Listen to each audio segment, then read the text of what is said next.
Shalom, bracha. Bonjour à tout le monde, à tous ceux et celles qui nous écoutent. Aujourd'hui, j'ai pensé, bien que ce soit le jour de vendredi où tout le monde est occupé, tout le monde est affairé à préparer son Shabbat, combien Hachem il nous aime de nous donner ce jour vendredi. Dans la Torah exprime une valeur tellement grandiose par rapport aux autres jours de la semaine, puisque le vendredi s'appelle Yom HaShishi. C'est le sixième jour. Il a une particularité parce qu'il est relié avec les 5 livres de la Bible. Dans la lettre He et la configuration. HaShishi. Je voudrais, avec l'aide de Hachem, dire que dans ce mot HaShishi, qui est donc le 6e jour, la lettre He, faire allusion à 3 dimensions. La première, c'est le 5e livre de la Bible, le Deutéronome. Puisque la Torah contient 5 livres, le Deutéronome a été écrit par Moshe Rabbeinu. Il a une valeur tellement grande. Je vais expliquer immédiatement de quoi s'agit-il. La deuxième vision, c'est le livre des psaumes. Qui, aujourd'hui, ne lit pas les livres de psaumes? Tout le monde, que ce soit les chrétiens ou les musulmans, à plus forte raison les juifs. David HaMelech, le roi David a écrit 5 livres de psaumes. C'est-à-dire le psaume est divisé en 5 parties. Et Moshe Rabbeinu et David HaMelech se relient dans leur dimension de la Teshuvah. Nous sommes dans la paracha de Noach et nous devons comprendre que l'Éternel a agi avec cette génération parce qu'ils ont fauté et ils n'ont pas demandé pardon. J'ai expliqué dans le cours dernier, dans la Torah Dalet de Rav Nachman de Breslev, de mémoire bénie, Torah 4, que le Baal Shem Tov a dit qu'on ne peut pas effacer les horreurs, on ne peut pas effacer les fautes, on ne peut pas effacer les malheurs, les maladies sans avoir fait une confession, un aveu sincère devant le tzaddik Haemet, c'est-à-dire un juste de vérité. Cette vérité, elle est reliée avec un homme qui est rempli de Torah et qui a en base, en fondement, la colonne vertébrale qui est la modestie, la Hanava. Hanava dans son essor le plus haut. Et c'était Moshe Rabbeinu et d'autres tzadikim qui existent dans la génération. Aujourd'hui, trouver un tzaddik, c'est difficile. C'est très peu dans la génération de Noé. Il est marqué Otra ra'iti tzaddik lefanai badorazé. Otra, toi seul, j'ai trouvé que tu es juste dans ce monde, dans cette génération. Des milliers de personnes, aucun n'était juste devant Dieu. On pourrait penser que chacun était juste, mais c'est faux, c'est injuste. L'Éternel a écrit dans la Torah que Hachem a vu seulement Noah. Il était tzaddik tamim. Tzaddik, ça veut dire qu'il faisait déjà du bien avant le déluge. Et tamim, c'est une personne qui est parfaite, qui n'a rien à se reprocher. J'ai pensé, avec l'aide de Hachem, que le livre de Tehillim, ça peut être le tzaddik Haemet. Le livre du Deutéronome, ça peut être tzaddik Haemet. J'ajouterai le livre du Lévitique, le 3e livre de la Torah. Ça parle aussi des confessions, car c'est là, dans ce livre lévitique, où il est marqué « Veidvaddu et avonam asher asu ». Une personne, homme, femme, un président de communauté, une communauté qui a fauté, elle devra se confesser devant Dieu. Donc, à l'époque, ils allaient devant le Kohen, qui était le prêtre de l'époque, et se confessait devant lui. Voilà toute cette Torah qui est très belle. Je pense qu'il nous faut prendre la responsabilité de faire une teshuva grandiose. Je vais tout expliquer pourquoi cette ségoula,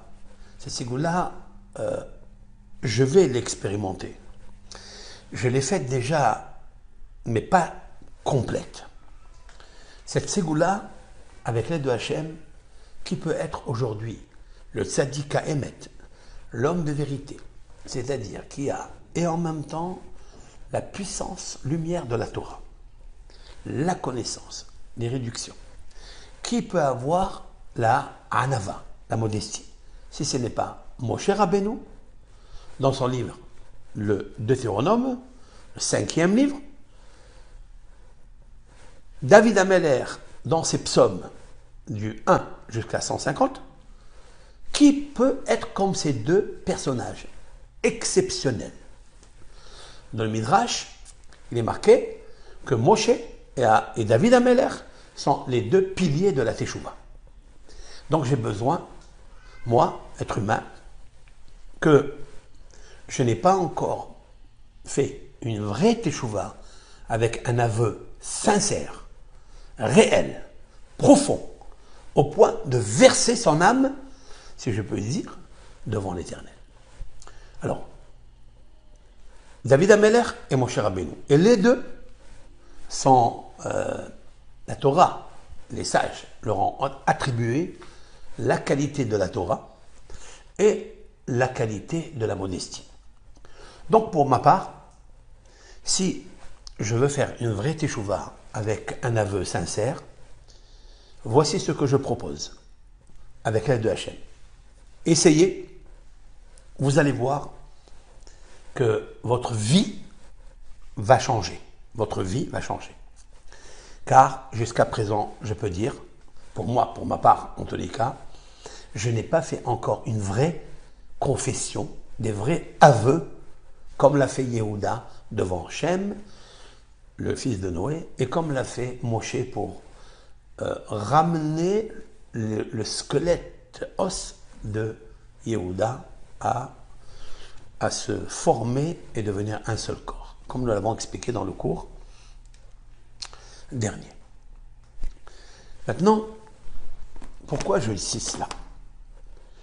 Je vais aller à un midrash très très intéressant et je reviendrai au psaume 32. Parce que dans le psaume 32, il est tout dit et c'est là où il faut se concentrer, mettre la ferveur et mettre la force. Arrêtons de mettre les forces, temps, vie, énergie, énergétique, dans beaucoup de domaines. Mettons nos forces dans la teshuva, dans les aveux sincères à Hachem. Il est un midrash qui dit la chose suivante. Je vais vous le lire, le midrash, très intéressant. Ce midrash se trouve dans la Haggadah, dans Bereshit, dans le chapitre 11. Il est marqué dans les psaumes, Hatati odiacha va'avoni lochisiti.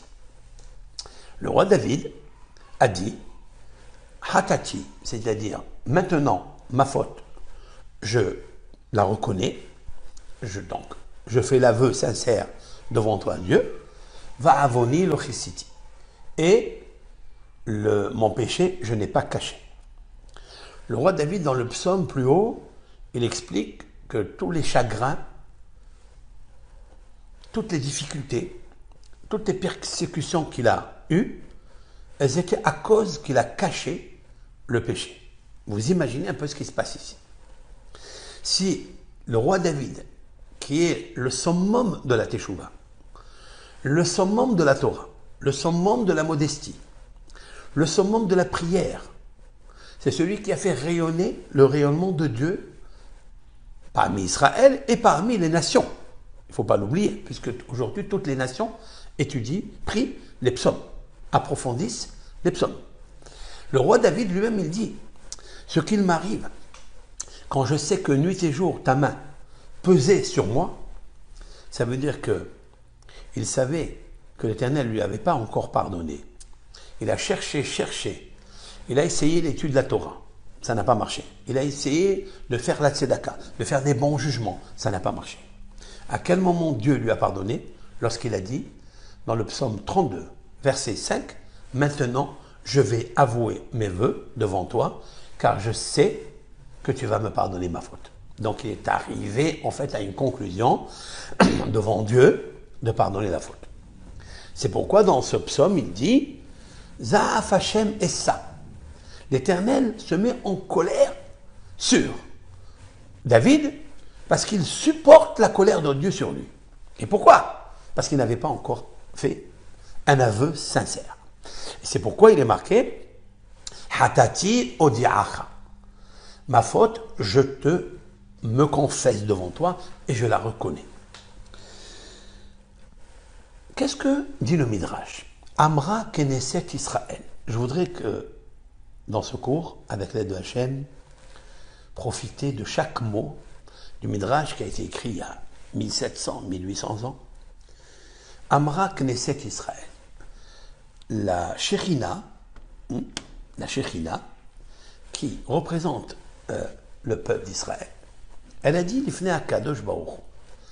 Elle a dit devant Dieu, Ribono shel olam. Ribono, ça veut dire maître shel olam du monde. Voilà en fait la préface, ce qu'on appelle le patiyah, c'est-à-dire l'ouverture. Comment ouvrir la première parole par laquelle on va s'adresser à Dieu. L'introduction, comment on va se confesser, c'est de dire cette phrase. Ribono shel olam. C'est très très important. Pourquoi? Parce que Ribono shel olam, c'est le tzaddik ha'emet. Le vrai tzaddik ha'emet, c'est qui? C'est Ribono shel olam, c'est le maître du monde, c'est sûr et certain. Donc Ribono shel olam. Barishona amarti lo hatati. Au début, quand j'ai fauté, et tu as amené sur moi des malheurs, je n'ai jamais dit j'ai fauté. Je n'ai pas fait l'aveu sincère. Amarti lo hatati. Qu'est-ce qui s'est passé? Veheveta alay isurim. Et tu as amené sur moi des souffrances. Vous écoutez ce qui se passe ici. Au début, Ribono shel olam, je n'ai pas dit j'ai fauté. Tu as amené sur moi des fautes. Ça veut dire, j'ai pas dit j'ai fauté, mais j'ai fait teshuva. Bien sûr que oui. Si la Shekhinah ne fait pas teshuva, alors qui fait teshuva? Si le peuple d'Israël ne fait pas teshuva, alors qui fait teshuva alors? Où sont passés Kippour, où est passé Rosh Hashanah, où sont passés les Slihot de 30 jours, où sont passés tous les Télim que l'on fait? Et quand même, la Shekhinah et l'Assemblée d'Israël dit j'ai fauté devant toi, Ribono shel olam, le maître du monde. Veheveta alay isurim. Tu as amené sur moi des souffrances. Parce que, Barishona, parce que depuis le départ, lo amarti hatati. Je n'ai pas dit j'ai fauté. Et pourtant, elle a tapé sur la poitrine. Elle a tapé en face du cœur. Mais tu n'as pas dit sincèrement hatati. Chez les Émar, c'est ça qui est extraordinaire, où nous trouvons que le peuple d'Israël a été puni par des souffrances pour le ramener à faire teshuva, où nous trouvons la traçabilité, la référence dans la Bible, eh bien elle est trouvée dans Micha. Dans Micha, c'est un prophète. Dans le chapitre 7, il est marqué là-bas. Hineni nishpat oter. Voici, je vais te juger, dit Dieu par la bouche du prophète. Al omrech lo hatati. Parce que tu as dit, je n'ai pas fauté. Très, très intéressant. Tout homme, même la Shekhinah, même le peuple d'Israël, il n'a pas avoué de dire, j'ai fauté. Très, très, très, très, très, très, très, très, chachouv, très, très important, ce midrash. Alors, Amarlo, il lui a dit à Kiboukou, c'est vrai, parce que tu n'as pas dit hatati, mais arshav, ani omeret hatati. Et maintenant, voilà, j'ai fauté. Elle avoue devant Dieu qu'elle a fauté et elle lui demande d'arrêter les souffrances. Raham alay, aie pitié de moi. Dirtiv, c'est marqué par la suite, Za'af Hashem Essa, Ki hatatilo. L'Éternel a amené sur moi des souffrances, sa colère, qui hatatilo, car je lui ai fauté. Vous savez, ça, c'est une introduction. Comment il faut parler avec Akadosh Baruch Hu. Et ça, très, très, très, très, très important. Maintenant, mais Kevan Shiatsati la Gola, et puisque je suis sorti en exil, Omeret ki hatatilo, alors je dis, j'ai fauté. Voilà ce qui est marqué dans les psaumes. Maintenant, il y a un midrash qui est très très important que Adam Arishon a récité. Je vais vous le donner de suite. Dans le Perké des Rabbi Eliezer, dans le chapitre de Rabbi Eliezer, c'est le Rav de Rabbi Akiva, dans le chapitre 20, il est marqué comme ça. Amar Adam Arishon lifne Akadosh Baruch Hu. Donc on va revenir à Adam Arishon, le premier fauteur de l'histoire. Il a dit, le premier homme devant Akadosh Baruch Hu. Qu'est-ce qu'il a dit? Ribono shel olam. Ribon kol haolamim. Là, il a ajouté quelque chose de très spécial. C'est pas Ribono shel olam, le maître du monde. Ribono shel kol haolamim. C'est le maître de tous les mondes. Il dit, enlève la faute de moi. Et accepte ma repentance. Et toutes les générations apprendront qu'il y a la repentance, qu'il y a le retour, que tu acceptes l'homme quand il demande pardon. Qu'est-ce qu'a fait Hachem? Pachat et yad yemino. Il a étendu sa main droite, vekibel et shuvato, il a accepté sa repentance, ve'evir et hatato me'alav, et il a enlevé son péché de lui. Maintenant, Perké de Rabbi Eliezer, qui est un savant exceptionnel, il y a presque 1900 ans, d'où a-t-il tiré cela? Que Adam Arishon s'est confessé devant Dieu. La réponse est, chez Nehemar, c'est ça qui est bizarre. Chez Nehemar, Hatati odiacha, il fait référence au psaume 32, verset 5. Donc le psaume 32, il est nécessaire pour la lecture de la Teshuvah et de la repentance. D'un aveu sincère, puisqu'il y parle, il nous dévoile que aujourd'hui, le roi David, quand il voulait se confesser, peut-être qu'il y avait des grands sadikim à son époque, mais il est allé voir le sadik à Emet, c'est le sadik de vérité, c'est Akadosh Baruch Hu. C'est l'Éternel lui-même, sadik à Emet, il lui dit Ribono shel olam. Adam Arishon, c'est la même chose. Il n'avait pas de sadik à Emet devant lui. Il était seul avec Hava et le serpent et le Gan Eden et le Guinam. Voilà ce qu'il a fait. Alors c'est qui le sadik à Emet? Il nous a appris que le sadik à Emet, c'est ta sincérité. Toi, ta modestie, ta achna'a, ta soumission, de dire à Hachem, Ribon Olamim, tu es le maître du monde, tu sais tout sur moi. J'avoue ma faute, accepte-la et ramène-moi à toi. Et d'où il a tiré cela? Il a tiré cela du psaume 32, verset 5. Hatati odiacha, va'avoni locheseti. Je n'ai pas caché ma faute. Nous cachons nos fautes. Ça veut dire qu'il a mis du temps à trouver cette ségoula, cette émouna, cette espérance. En fait, l'homme est très proche de lui, très très proche. Le défaut qui nous dévie, à cause de ces défauts, on dévie et on ne reconnaît pas nos fautes parce que nous avons beaucoup de qualités. Nous avons des qualités de Teshuvah, nous avons des qualités de Torah, de Tzedaka, d'éducation, de gentillesse, etc. Et cela fait de nous un homme loyal, un homme tranquille, un agneau, un petit agneau, sincère, tranquille. C'est pas vrai. Il faut arrêter de se bluffer. David Ameler, qui est le roi le plus puissant, le plus juste devant Dieu, il a aussi caché sa faute. Pendant longtemps. jusqu'à ce qu'il a compris qu'il fallait sortir cela de ses entrailles, qu'il fallait dire à Dieu, j'ai fauté.